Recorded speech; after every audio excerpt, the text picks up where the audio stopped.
and welcome to this lesson for Advanced Higher Biology. We are in Unit 3, Key Area 2, and today we're going to be looking at reliability. Prior to now, we've had a little look at sampling and how you can go about getting a representative sample of your subjects or of your biological material for your experiment. Once we've had a look at reliability, we will move on to look at data presentation, how you can plan and present the data gathered during your experiment. Moving on to this lesson though, what we're looking at is how to attempt to limit the variation that you might see in experimental results. So what you're expected to be able to do is explain what causes variation in our experimental results. You need to be able to define the terms reliability, accuracy and precision. You need to be able to describe how the reliability of a measuring instrument can be found, describe how the variation in a biological material can be found, and describe how the overall reliability of an experiment can be established. Now, when we carry out an experiment, we would normally expect to see a certain level of variation in the results. For example, here we have the results of an experiment which has measured the resting heart rate of a population. This resting heart rate ranges from 20 beats per minute to 95 beats per minute, with the average at 59.3. So the analysis of these results is going to have to take into account the reasons for this variation. We've got quite a large spread across our ranges here, and we've also got quite a bit of deviation from the average. So if our average is 59.3, the lowest is 20, which is quite a bit lower than that. The highest is 95, again quite a bit higher than that. So we need to try and look at where has this variation arisen from. We would need to consider our experimental design, so thinking about the ages, health and gender and ethnicity of the population, and we would also need to consider how these measurements were actually established, how accurate was the measurement taken, and how carefully was this done. So the main causes of variation that you would see within an experiment is first of all, the reliability of the measurement methods. Can you trust the measurements that you have taken? How carefully were they done? How precise are they? And how accurate are they? We also need to consider the inherent variation within the specimens or within the population that you are using. So as we've mentioned previously in the sampling, we need to consider how representative our sample population is and how accurate that variation might be.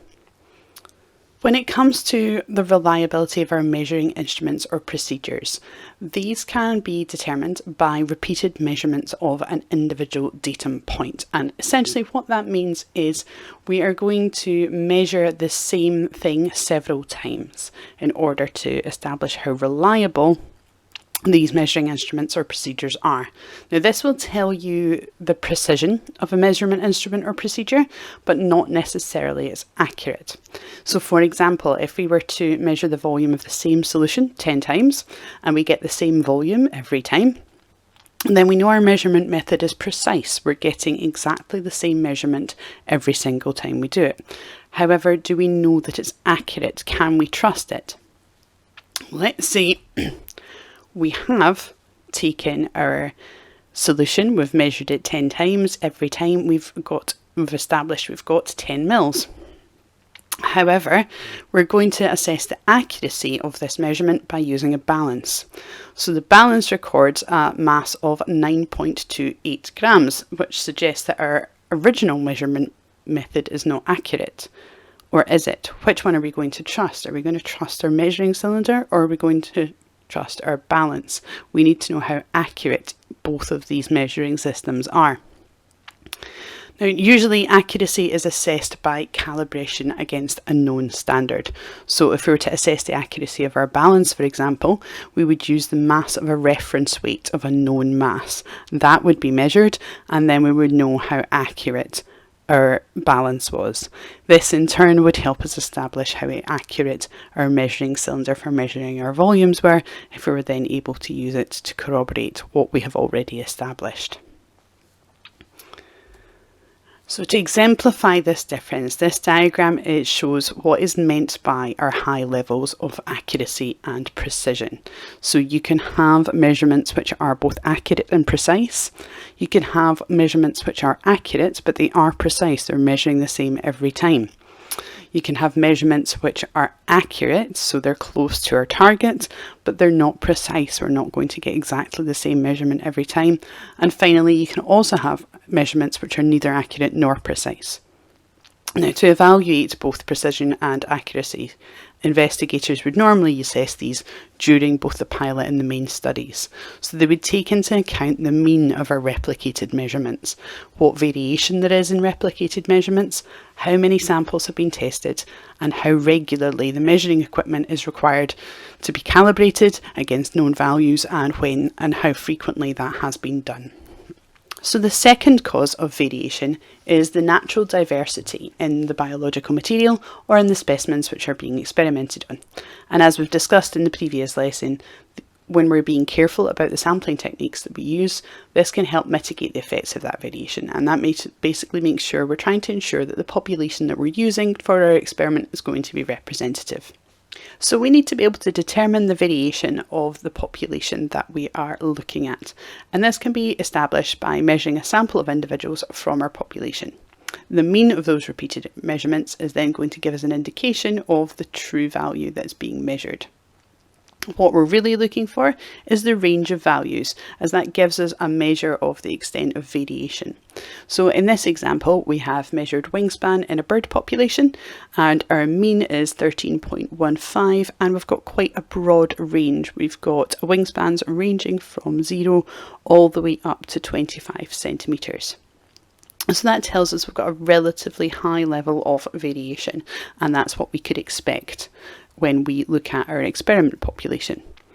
However, if we were to look at a different population and we've measured them, again we've taken repeated measurements, we've got a smaller mean this time, and we've also got a much narrower range. So this would tell us that in our population we would expect to see a low amount of variation within our experimental results. So either is fine if we're looking at either a high or a low level of variation. What we're trying to do is make sure that our population sample or experimental individuals that we're using are going to have a similar level of variation compared to the wider population. And obviously, as we've said before, this can be done using a representative sample. That will ensure that any variation that we see in the experimental results will be roughly the same as what it is in the population as a whole. Now, in order to improve the reliability of an experiment, we need to carry out both repeats and independent replicates. So repeat is multiple measurements within the same experiment, and the range of values recorded therefore will give us the variation in our results. So for example, in our first experiment we have L3 has been used. We've got 20 seedlings in each little batch, depending on what type of fertilizers that have been added to individual seedlings. So L3 has been highlighted there for you just to indicate that there's 20 seedlings in that, and there's also 20 seedlings in each type. So that would be considered our repeat. What we also need to include is some level of independent replication, and that involves repeating the whole experiment, and that would be carried out to produce our independent data sets. So here we've had exactly the same experiment carried out twice more. We've got replicate 2 and replicate 3, an identical set including 20 repeats within each replicate. So these provide us with these independent data sets which can then be compared, and that will tell us the overall reliability of our results. So the overall results will only be considered reliable if they can be achieved consistently. So you should now understand how we can go about limiting the variation seen in our experimental results. You should be able to explain that variation in experimental results can be caused by the measurement method or may be caused by the inherent variation present in your experimental population. That reliability really is talking about having consistent values in your repeats or your independent replicates. That accuracy tells you that data or means of data sets are close to the true value, and that precision is about the measured values being close to each other. That the reliability of a measuring instrument can be found by looking at how precise it is by repeated measurements, and looking at how accurate it is by calibrating against something of a known value. That variation in a biological material can be found by sampling and looking at the range of values that you can find, and the overall reliability of an experiment can be found by carrying out repeats and independent replicates during your experiment. That's all for this lesson. Please get in touch if you do have any questions.